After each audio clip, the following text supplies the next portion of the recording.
मुंबई के double murder case में वाराणसी से एक आरोपी साधु राजभर गिरफ्तार। यूपी एसटीएफ और मुंबई पुलिस के साझा ऑपरेशन में हुई गिरफ्तारी।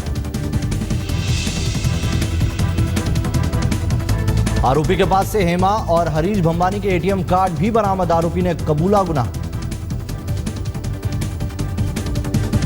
डबल मर्डर केस में पहले ही 3 लोगों को पकड़ चुकी है पुलिस। हेमा का पति चिंतन उपाध्याय भी हिरासत में। एसटीएफ के सीनियर अफसरों के मुताबिक बार बार बयान बदल रहा है साधु। आरोपी के मुताबिक 5 लाख को लेकर हेमा से हुआ था विवाद।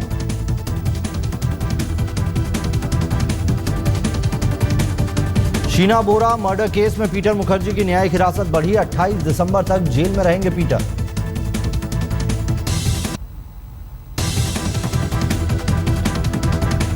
जमात-उद-दावा चीफ हाफिज सईद की गीदड़ भपकी। कहा, भारत साबित नहीं कर पाएगा मुंबई हमलों का गुनाह।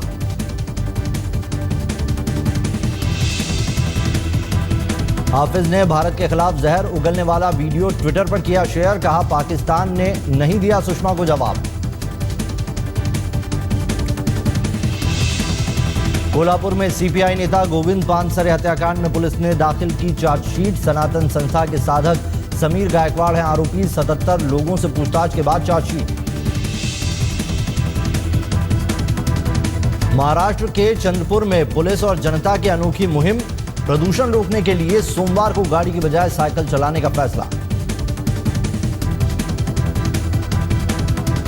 मुंबई में जोगेश्वरी फ्लाईओवर के पास सड़क हादसे में एक शख्स की मौत। हादसे में 2 लोग घायल।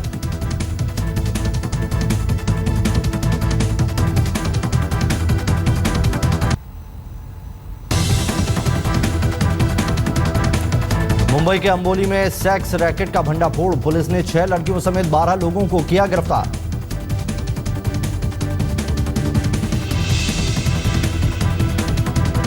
ठाणे में बीती रात एक बार पर पुलिस का छापा।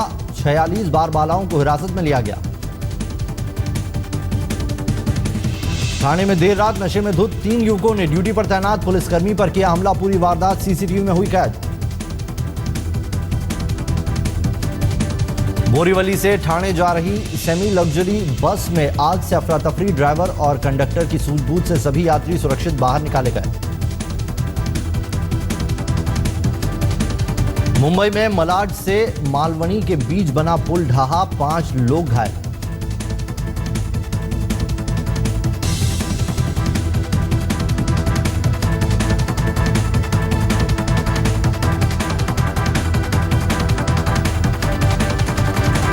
कांदिवली के दामूनगर अग्निकांड के पीड़ितों के लिए आरएसएस जन कल्याण समिति ने लगाया कैंप। कैंप में दिया जा रहा है खाना पानी। शेयर बाजार चढ़ा। सेंसेक्स 106 अंक बढ़कर 25,150 पर हुआ बंद। एमएनएस के रडार पर शाहरुख खान। महाराष्ट्र के लोगों से की शाहरुख की फिल्म दिलवाले ना देखने की अपील। शाहरुख ने चेन्नई के बाढ़ पीड़ितों को 1 करोड़ रुपए मदद के लिए दिए थे, जिससे एमएनएस नाराज है। एमएनएस के मुताबिक शाहरुख ने नहीं की महाराष्ट्र के किसानों की मदद।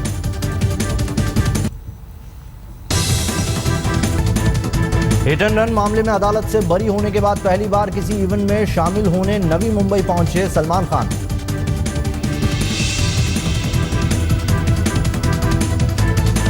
सलमान को देखने के लिए बड़ी संख्या में उमड़ा फैंस का हुजूम। टेनिस टूर्नामेंट का सलमान ने किया शुभारंभ।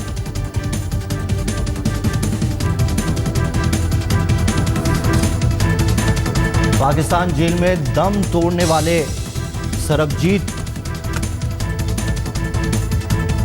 की असली कहानी पर बन रही है फिल्म की शूटिंग हुई शुरू। ऐश्वर्या निभा रही है सरबजीत की बहन का किरदार।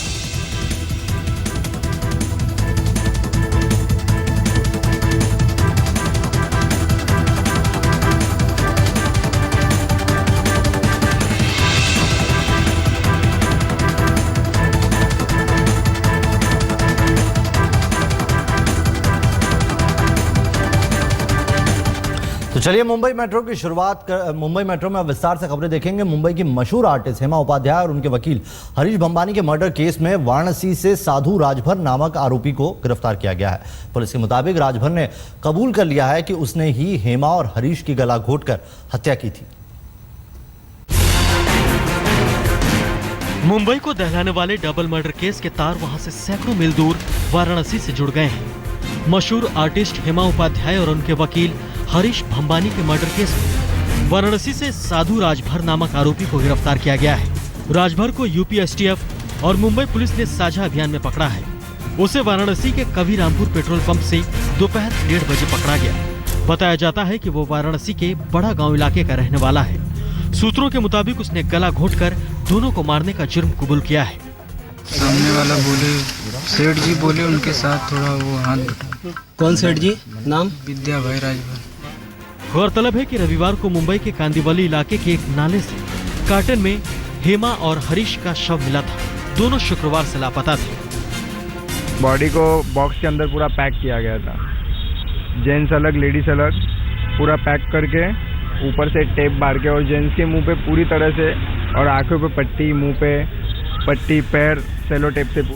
हेमा और हरीश को मौत के घाट उतारने के बाद मुंबई के कांदीवली में स्थित इस नाले में लाकर दोनों के शव को फेंक दिया गया था। दोनों के शव एक बक्से में बंद थे। जो ट्रक का ड्राइवर था उसने अपने बयान में बताया हुआ है कि उसे सिर्फ कहा गया था कि वो लाकर यहाँ पर दोनों बक्सों को फेंक दे, लेकिन पुलिस का जो मुखबिर था उसे इस बारे में जानकारी लगी और उसने पुलिस को बताया। अगर इस इलाके के बारे में बताएं तो कांदीवली का ये लालजी पहाड़ी इलाका है। यहाँ पर लगातार गाड़ियों की आवाजाही रहती है, लेकिन किसी को शक नहीं हुआ।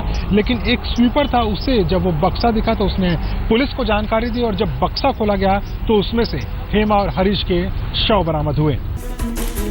पति से हेमा के रिश्ते ठीक नहीं थे और तलाक के लिए कानूनी लड़ाई में हरीश उनकी मदद कर रहे थे। सूत्रों के मुताबिक वारदात वाले रोज राजभर ने ही दोनों को फोन कर ये कहकर कांदीवली बुलाया था कि वो तलाक के मामले में कुछ जरूरी सबूत देना चाहता है। इस मामले में हेमा के पति से भी पुलिस ने पूछताछ की है। मुंबई पुलिस साधु राजभर को ट्रांजिट रिमांड पर लेकर मुंबई लाने की तैयारी कर रही है। सूत्रों के मुताबिक उसके पास से हेमा और हरीश के एटीएम और क्लब कार्ड मिले हैं। बताया जाता है कि हेमा और हरीश के कत्ल के बाद राजभर ट्रेन से वाराणसी भाग गया था। उसने इस जुर्म में शामिल एक अन्य आरोपी का भी नाम पुलिस को बताया है। वाराणसी से नीतीश पांडे के साथ मुनीश चंद्र पांडे, मुंबई आज तक। इधर कोल्हापुर में सीपीआई नेता गोविंद पानसरे हत्या मामले में आरोपी समीर गायकवाड़ के खिलाफ पुलिस ने चार्जशीट दाखिल कर दी है। इस केस में पुलिस ने 77 गवाह बनाए।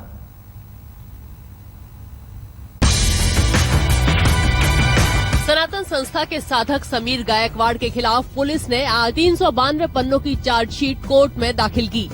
पुलिस ने इस केस में 77 लोगों से पूछताछ की और उनके जवाब चार्जशीट में शामिल हैं। समीर के खिलाफ मुख्य सबूत मोबाइल पर अपनी महिला मित्र, अपनी बहन और दोस्त से हुई बातचीत है। 19 जून 2015 को समीर ने अपनी महिला मित्र से कहा कि पानसरे का काम हो गया है, अब वागले का नंबर लूं क्या। पुलिस के मुताबिक यहाँ वागले पत्रकार निखिल वागले हैं। अगले दिन समीर की महिला मित्र ने उससे पूछा, क्या तुम्हें याद है कि कल रात तुम क्या बड़बड़ा रहे थे। 27 जून को समीर ने एक गवाह से कहा, मैं अपने पाप धोने के लिए नासिक में कुंभ में डुबकी लगाने जा रहा हूँ। मैंने ज्यादा नहीं 2 पाप किए हैं। उसी दिन समीर ने एक दूसरे गवाह से कहा, जिसको मारा जाना था वो मारा जा चुका है, अब कोई दुश्मन नहीं बचा है। समीर के घर से पुलिस ने सनातन संस्था का काफी साहित्य भी जब्त किया है, जिसमें साधक और दुर्जन की परिभाषा दी गई है। पुलिस के मुताबिक समीर पर सनातन संस्था का जबरदस्त प्रभाव था। समीर संस्था का पूर्णकालिक साधक है। संस्था के साहित्य के मुताबिक साधक का काम छात्र धर्म की रक्षा करना होता है, जबकि दुर्जन धर्म का विरोध करता है या तर्कवादी होता है या फिर साधना का विरोध करता है।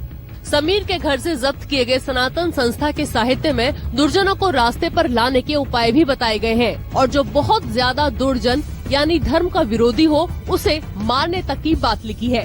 गोविंद पानसरे सनातन संस्था के घोर विरोधी थे। गोवा की अदालत में उन्होंने संस्था के खिलाफ 2 केस भी दायर किए थे। पानसरे की हत्या 16 फरवरी 2015 में गोली मारकर की गई थी।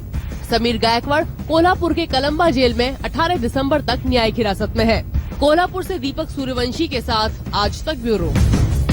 प्रधानमंत्री नरेंद्र मोदी के महत्वाकांक्षी स्मार्ट सिटी प्रोजेक्ट में मुंबई भी शामिल है, लेकिन बीजेपी की सहयोगी शिवसेना इसके लिए कतई तैयार नहीं। उद्धव ठाकरे ने सामना में आज इस मुद्दे पर बीजेपी पर जमकर हमला बोला। दरअसल शिवसेना को डर है कि मुंबई को स्मार्ट सिटी की लिस्ट में डालकर बीजेपी मुंबई में शिवसेना के दबदबे को चुनौती देना चाहती है। शिवसेना अध्यक्ष उद्धव ठाकरे के मुताबिक मुंबई को स्मार्ट सिटी की लिस्ट में शामिल करना दरअसल बीजेपी की मुंबई को केंद्र शासित राज्य बनाने की चाल है। स्मार्ट सिटी का ठप्पा मुंबई पर लगाकर शहर में बीएमसी के समानांतर सत्ता लाना चाहती है। सामना के संपादकीय में उद्धव ठाकरे ने लिखा है कि स्मार्ट सिटी में कॉर्पोरेट कंपनी की तरह एग्जीक्यूटिव ऑफिसर होगा, बोर्ड ऑफ डायरेक्टर्स होंगे। इस तरह की व्यवस्था में केंद्र का शहर पर सीधा नियंत्रण होगा और मुंबई केंद्र शासित राज्य बन जाएगा। ये अवैध और असंवैधानिक है, जिसमें मुंबई शहर के डेवलपर, व्यापारी, धनिक लोग होंगे और सीओ करके आयुक्त महोदय काम करेंगे और इसके ऊपर पूरा कंट्रोल जो है वो केंद्र सरकार का रहेगा। पर बीजेपी सेना के आरोपों को राजनीति से प्रेरित बता रही है। जो शिवशाही कंपनी खुद इन्होंने बनाया, जिन्होंने एमएसआरडीसी, एमएमआरसी और एमआईएल का विरोध नहीं किया, वो लोग आज विरोध कर रहे हैं। इसका मतलब स्मार्ट सिटी को विरोध, ये उनका जो है ये विरोध केवल पॉलिटिकल विरोध है। 2 दशकों से शिवसेना का बीजेपी के साथ बीएमसी पर राज है। शिवसेना बीएमसी पर अपनी सुप्रीम सत्ता कायम रखना चाहती है, जबकि बीजेपी यहाँ भी राज्य की तरह बड़े सहयोगी की भूमिका में आना चाह रही है। नागपुर से कौशल पांडे और मुंबई से कमलेश सुतार के साथ आज तक ब्यूरो।